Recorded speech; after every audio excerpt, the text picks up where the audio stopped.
Good morning, PAG. We are on day 20. We're almost there.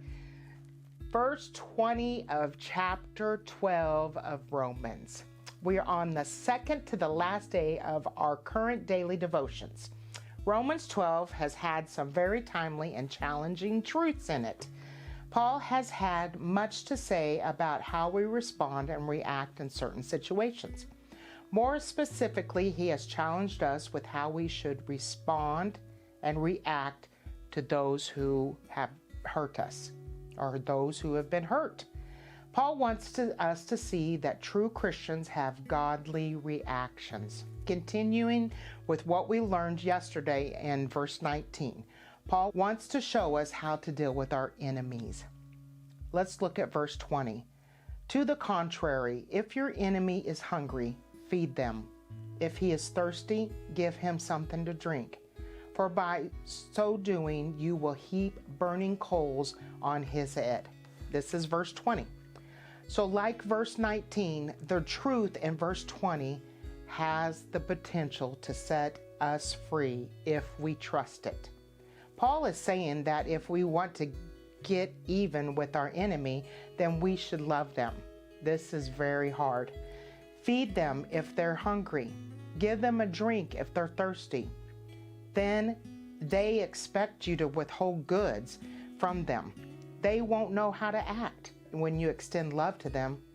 It is a massive godly example, but it also heaps burning coals on their head. Your enemy is the one who suffers the consequences if you choose to respond with love. How amazing is that truth? We tend to believe that if we don't try our best to get back at them, then we get off the hook while we get hurt. However, Paul is telling us, just like he did in verse 19, that our enemies must deal with God. If we choose to show love and leave the revenge to God, He will work on our behalf. We just have to get out of the way. We can live free knowing that burning coals are on the head of our accusers. Burning coals on the heads of our enemies is a picture for leaving it to the wrath of God that we already learned. Loving our enemy leaves room for God to take care of the situation. Being hurt by enemies is hard, but dealing with the wrath of God is much worse. To make it even better, God promises us reward if we act lovingly in this way.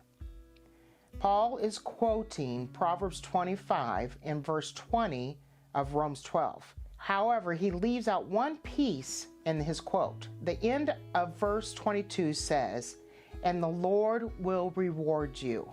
Amazing. Our enemies must deal with God and we get rewarded? Sounds like a win-win, doesn't it? So, do you want your enemies to pay for what they do to you? Hand them over to God by loving them. Trust that He will deal with the situation in His way. God will reward you. Let's be clear before we end. This is not a spiteful killing them with kindness. It's in hopes that God will hurt our enemies. No, it's a genuine love that Paul has already taught us in Romans 12:9 a few days ago. Genuine love sets us free. We can be free from the hurt, heartache, and the stress of defending ourselves. Let's live that way today. So join us tomorrow as we wrap up this devotion, and Paul has an amazing send-off for us in verse 21.